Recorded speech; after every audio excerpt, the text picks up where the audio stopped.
Where do we go today? Let's not get confused that initially, at least,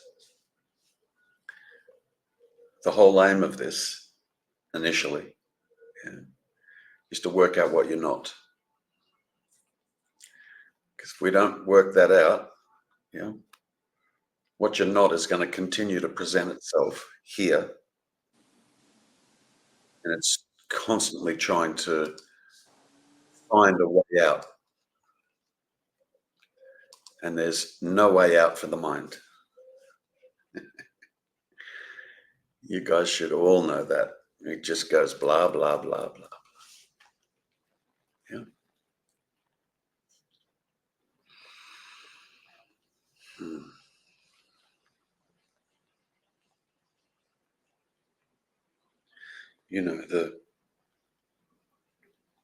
I think the biggest pointer, and strangely enough, the one we find most difficult to fully grasp, we can often partially grasp it, is, am I the thinker? Yeah. And I sometimes say, look, if you really take yourself to be the thinker, stop it. Just stop it. And something gets revealed in that realization. Thoughts are just happening. And those thoughts that are just happening are creating a pseudo version of you. In the absence of all those thoughts, you, the seeming person, disappears. We talk about free will.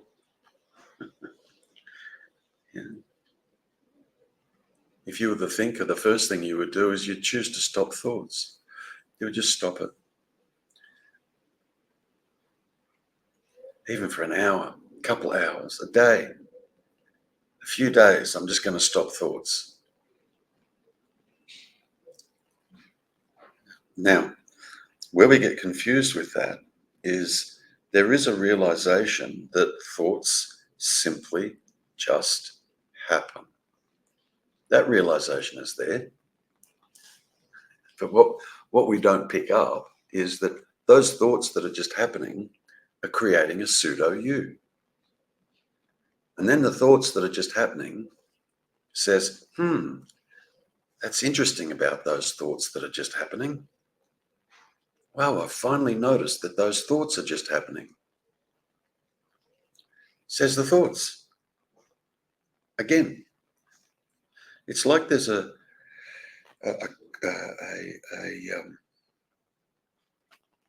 there's a belief that there's a more intimate set of thoughts here that I own personally. I can even have thoughts about the thoughts that are just happening. And those thoughts that I'm apparently having about the thoughts that are just happening are also happening in the thoughts that are just happening.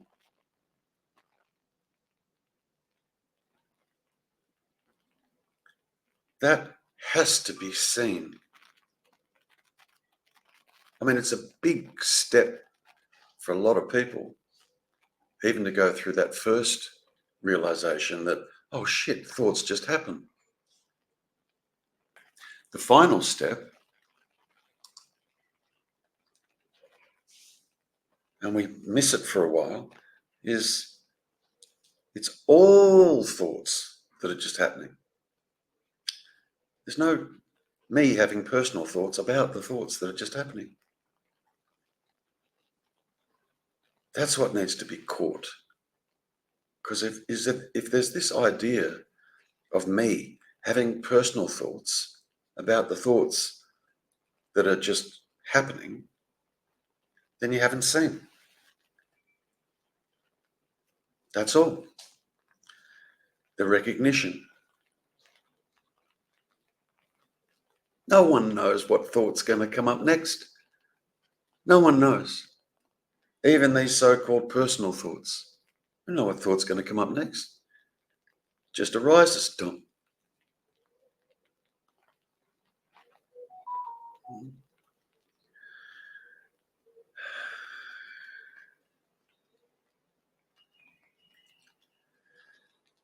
Everybody here, I know, has seen that thoughts just happen. I've spent time with virtually everybody here, virtually. One-on-one, I mean.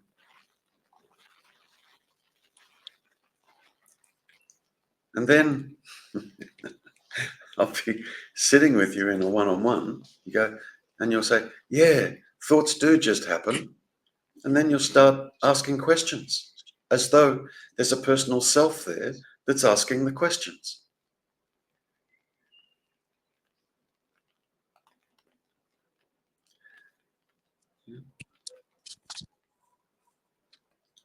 We don't have to kill. We don't have to destroy. We don't have to stomp out this personal self. Just recognize what it is. Literally, just recognize what's actually happening. These words that are coming out of my mouth right now, I have no idea what's coming next. None. It's just happening. But then we take credit for it. We take credit for the speech. We take credit for the thoughts. We take credit for the body.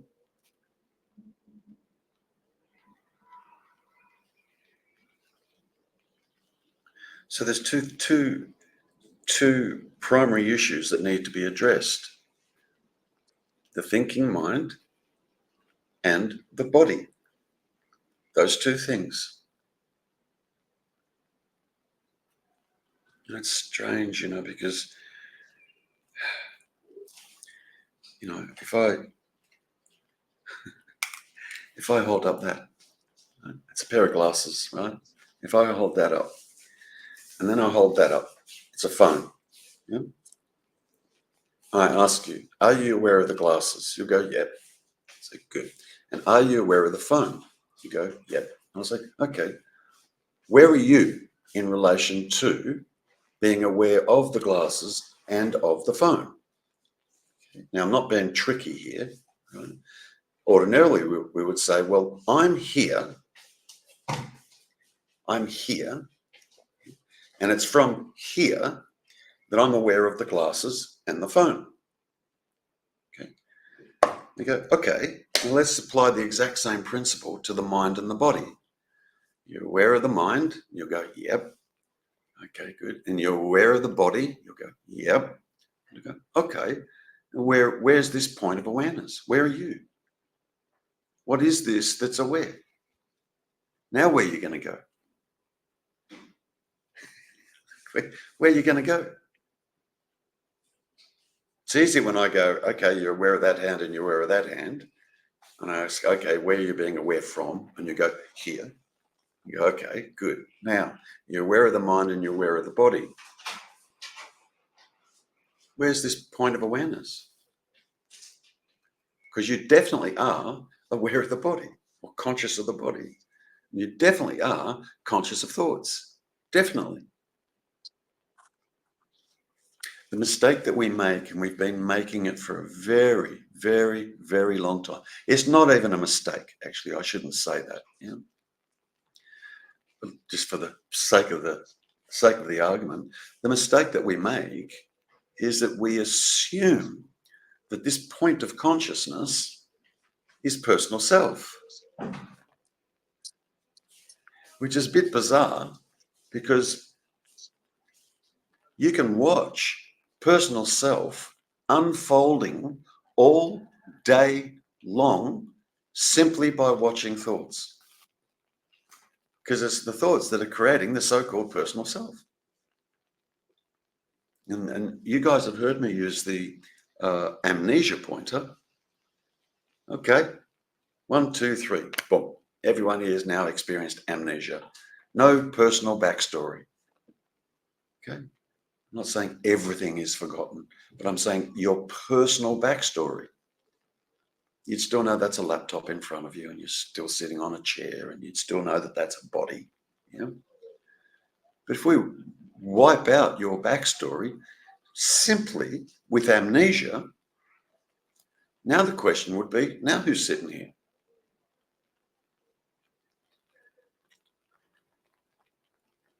This that's here is not dependent on a personal self backstory. Doesn't need it for it to be as such.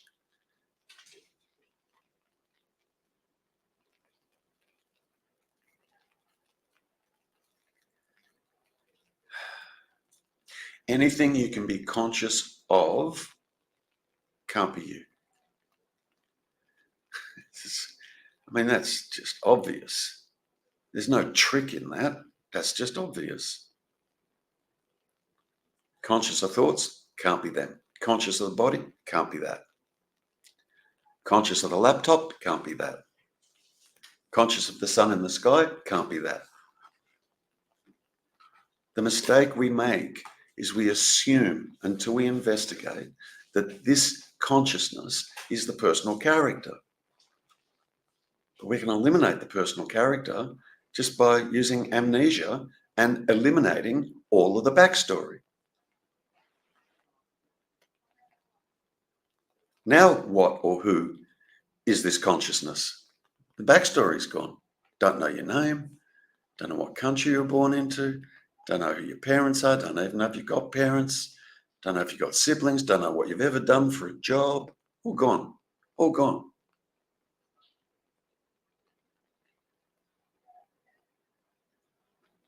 Now the personal self can't claim ownership of the consciousness because there'd be no personal self there anymore. So this consciousness is not dependent on the personal self. Indeed, it's the opposite.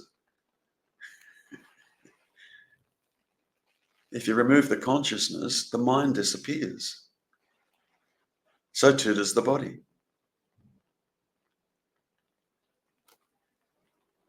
Yeah. So,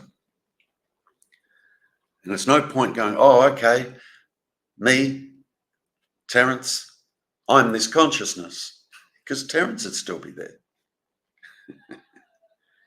And Terrence isn't the consciousness, because we can get rid of Terrence. Amnesia, boom, gone. It's just been something that's been happening our whole entire life. It started around the age of 2, 3 years of age, when we first started to learn language.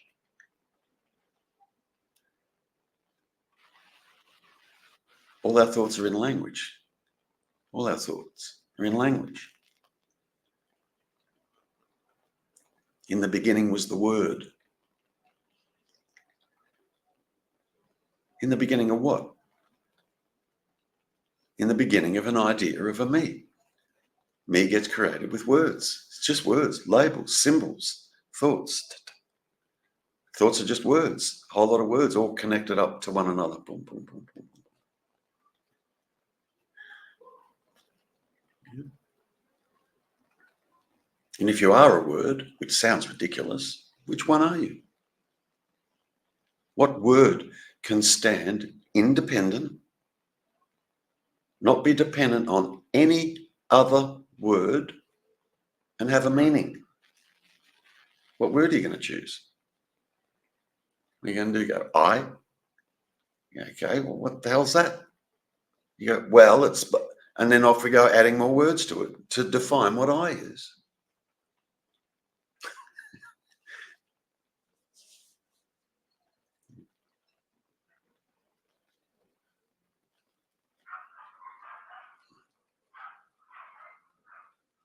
So a lot of this is about coming to recognize what you're not. Yeah. There is a profound recognition that does happen in regards to what you're not. Quite profound. And then you're left with this consciousness in the absence of a backstory. Then you're just left with this.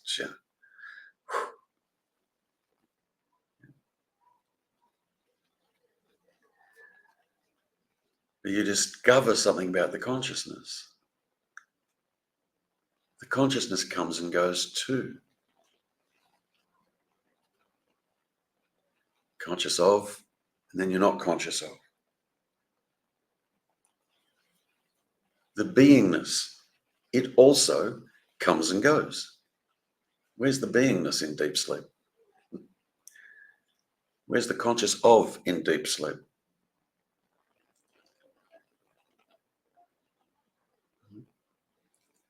However, it's abiding here as this consciousness that's the doorway. And the me can't sit in this consciousness because the me cannot experience consciousness. The me is not conscious. The me is simply a pattern of thoughts that's just happening. That's got to be seen. So,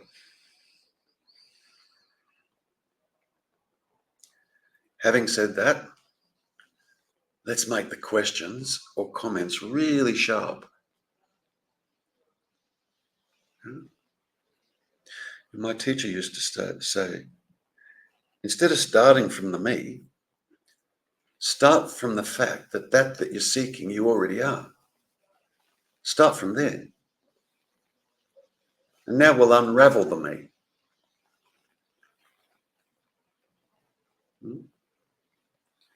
Or unravel the duality. Because the only thing that is dualistic is mind. Outside of that, there is no duality. None. None, none, none.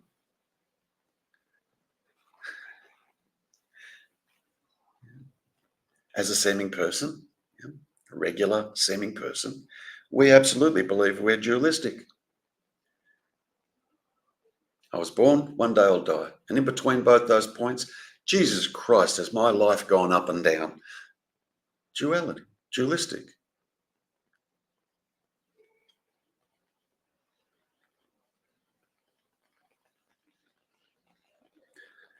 So what is it that's creating that duality?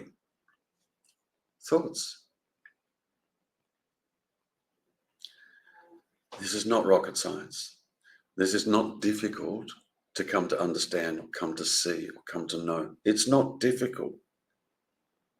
The mistake that we make is our little me's are still here intact, trying to get something or gain something or arrive somewhere, which is the nature of the mind. It's just thoughts doing all of that. And those thoughts that are doing all of that are just happening.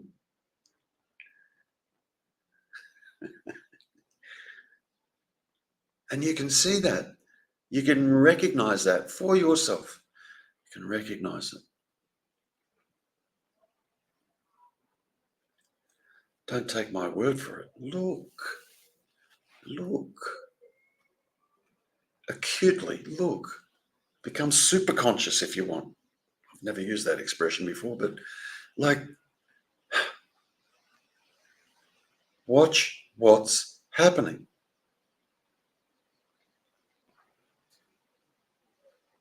And I'm not talking about out there when I say that. Yeah.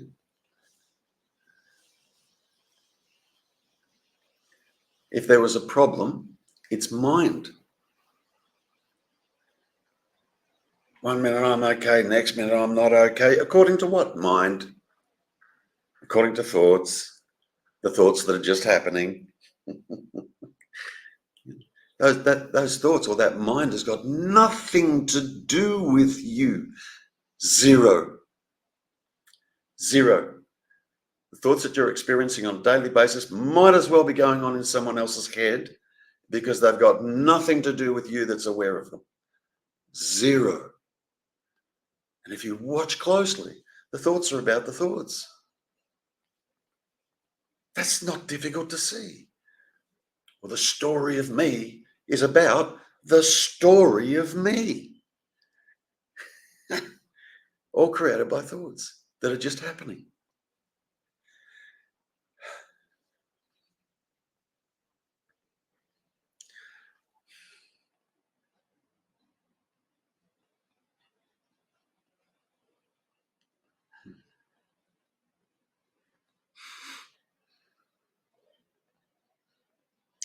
Let go and see. Let go. Just see.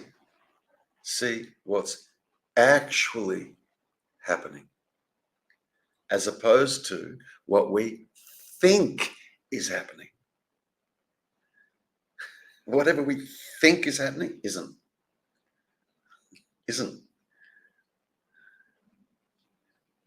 What's actually happening is there's thinking, but there's no personal self doing the thinking. The personal self is created by the thinking, by the thoughts. And you know it. You know it.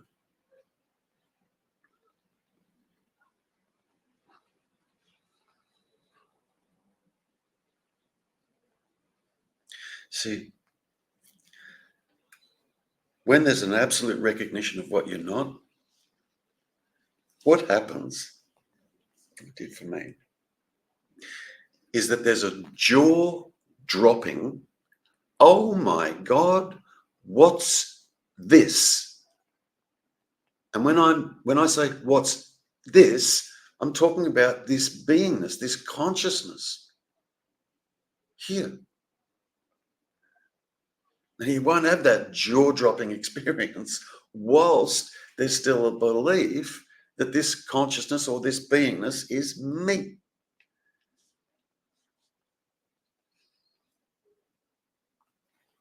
See, just you're in the best seat in the house, the best seat to see. You're conscious.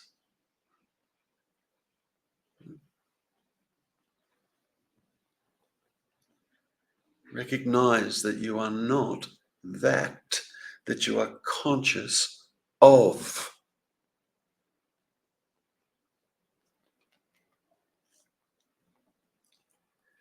The whole thing collapses when that's seen. The whole show, it just collapses. And then you're just kind of left with this here. You're just left here. And I don't mean the body when I say that, when I say here.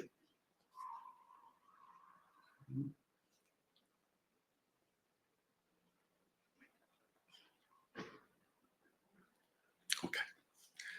I've rabbited on long enough. I'll open the floor.